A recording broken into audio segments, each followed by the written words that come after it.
My name is Ben, and I have two daughters, Lila and Esme. And I remember pretty vividly the day we brought our first child, Lila, home from the hospital. I looked at my wife, Holly, and I said, that was great, at least for me. What do we do with her now? Like, it seemed insane to me that the doctors and nurses would allow Holly and us to be in charge of this person, this human's life, like indefinitely. I think the best word to describe my first impression of parenting would be overwhelming, for sure. I'm overwhelmed with love, overwhelmed with responsibility, overwhelmed with exhaustion, overwhelmed with Google searches. How to swaddle, that was my first Google search. Then I moved on to other things like how to put a baby in a doorway jumper without regretting it forever. Maybe that was just me. By the way, doorway jumpers, terrible idea. Look, parenting, it's overwhelming. I mean, some of us deal with that in different ways. We read books, we ask for the advice of a professional, we reach out to friends or family members who are a little bit down the road from us. We call our moms and say, Mom, how did you keep us alive? We read online forums, not a good idea, by the way. Don't read those. At one point, I got so desperate that I got on Pinterest. Yes, me, a male husband, got on Pinterest for parenting help. Look, there is plenty of advice out there. But then, like, even that can be overwhelming, right? I mean, the sheer volume of ideas and theories and guidelines, it's enough to make you want to quit before you even start. I've been there. I mean, every parent has probably been there. But today I want to give you one thing to focus on, just one thing to think about when it comes to raising your children.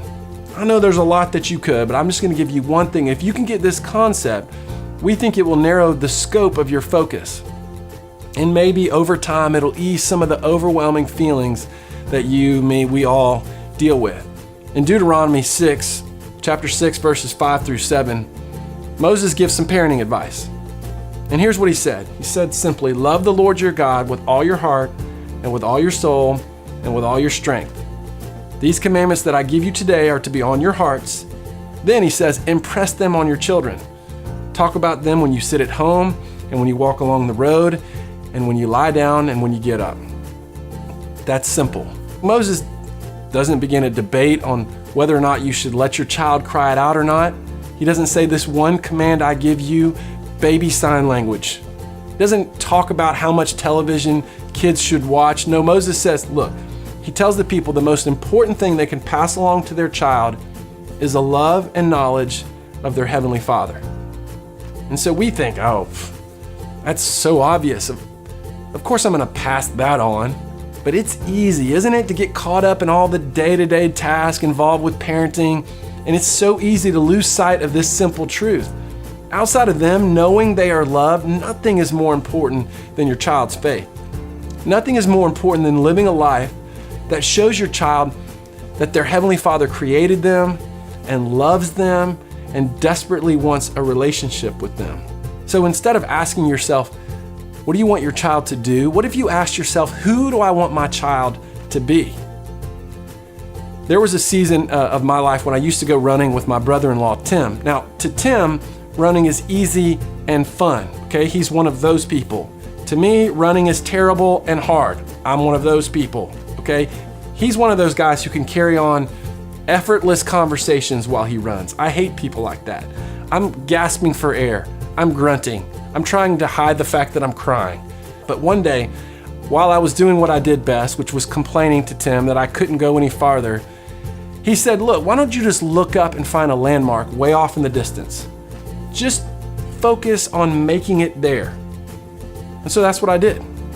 Now, focusing on that spot, it didn't put any more oxygen in my lungs. Didn't make me any happier about running, but it did help me push through because I kept the destination in focus. And that's what we want you to do with parenting. We want to help you choose a spot in the horizon to focus on. And so at the end of this video, here's what we'd love. We'd love for you to sit down and write a description of the type of person you'd like your child to grow up to be.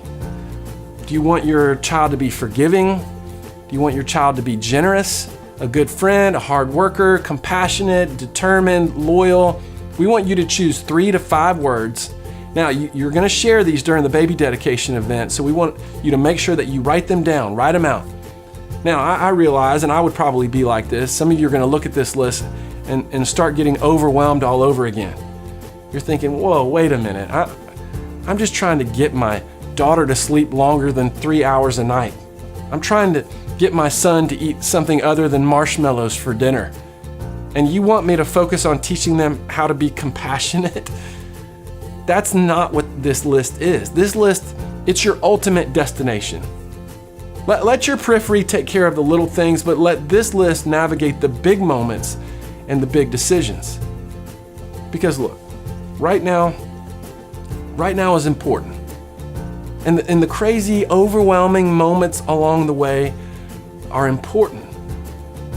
But while you are surviving those, we want you to keep a bigger picture in your mind. And here's what we want it to be: the person that your amazing son or daughter can become. Focus on that.